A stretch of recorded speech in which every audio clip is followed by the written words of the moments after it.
Hello everyone, Suraya this side. Welcome to my channel Persian English Academy. आज बहुत दिनों के बाद हाजिर हूँ मैं कंपोजिशन की पहली वीडियो लेकर और due to some technical issues I couldn't upload videos from many days. But after a long time, today I am here and the today topic is essay writing structure. निबंध लेखन संरचना।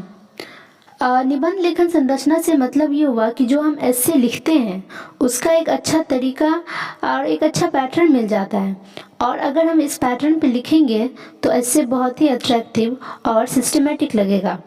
तो चलिए start करते हैं। Structure of ऐसे writing. निबंध लेखन संरचना में सबसे पहले आपको इंट्रोडक्शन देना है। तो यहाँ पे मैं एक एग्जांपल लेते जाऊंगी। जैसे कि आप महात्मा गांधी पे लिखेंगे ऐसे, तो इंट्रोडक्शन में आप लिखेंगे कि वो कौन थे, कहाँ पैदा हुए, कब पैदा हुए, उन्हें किस नाम से जाना जाता था।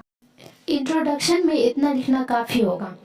और अगर आप दूसरा एग्जांपल ले लें जैसे कि कोरोना वायरस, तो कोरोना वायरस जो है ये वर्ड है, कहाँ से आया है और फिर कब से कब तक रहा है, ये क्या है कोरोना वायरस, तो ये सब इंट्रोडक्शन में आप दे सकते हैं। उसके बाद आपका जो सेकंड नंबर है वो है बॉडी ऑफ एसेस। आप चाहे कोई भी निबंध लिख रहे हो, कोई भी ऐसे लिख रहे हो, तो उसका बॉडी लिखना है आपको। जैसे कि आप महात्मा गांधी पे लिखते हो तो बॉडी में आप ये डाल सकते हैं कि महात्मा गांधी ने कहाँ से स्टडीज़ करी और कितनी परेशानियाँ उनको उठानी पड़ी विदेश जाके पढ़ाई करने में, और क्या डिग्री उन्होंने हासिल की, फिर इंडिया आए तो क्या क्या मूवमेंट उन्होंने किया, और फिर देश को आज़ाद कराने में उनका क्या क्या रोल रहा है। तो एक होता है ना कि रोशनी डालना, ठीक आपको उसी तरह से उनके योगदान पे, उनके बलिदान पे आपको ऐसे में इन शॉर्ट में, ज़्यादा में नहीं, एटलीस्ट आप 8 to 10 पैराग्राफ ले सकते हैं, आपको डिस्क्राइब करना है बॉडी ऑफ एसे में।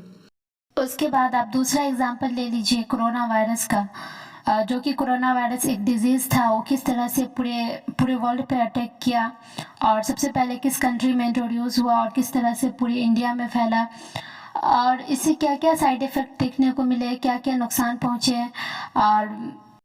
और फिर अगर ऐसे और आपको ब्रीफ करके लिखना है तो सिम्टम वगैरह जो थे वो सब भी आप डाल सकते हो। और बहुत तरह के कोरोना वायरस आए थे, अलग अलग सिम्टम देखने को मिले थे, तो बॉडी में आप ये सब डाल सकते हैं। इन शॉर्ट में ब्रीफ में लिखना है तो ज़्यादा करके आप लिख सकते हैं। थर्ड में है कंक्लूज़न। अब देखिए कंक्लूज़न का मतलब होता है एंडिंग यानी ख़त्म करना है आपको। तो एग्ज़ाम्पल के लिए आप महात्मा गांधी पे ऐसे लिख रहे हैं और आपको एंडिंग करनी है। एज ए लीडर उन्होंने इंडिया में कितने दिनों तक सर्व किया और क्या क्या उनका इम्पैक्ट रहा, क्या क्या इम्प्रेशन पड़ा इंडियन इंडिपेंडेंट पे, और उनकी डेथ कब हुई, उनको किसने मारा, कब और किस कंडीशन में हुई थी।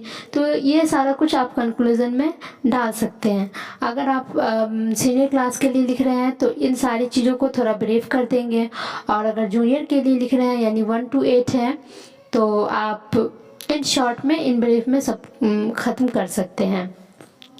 आज के लिए इतना ही, मिलते हैं जल्द ही नेक्स्ट वीडियो में।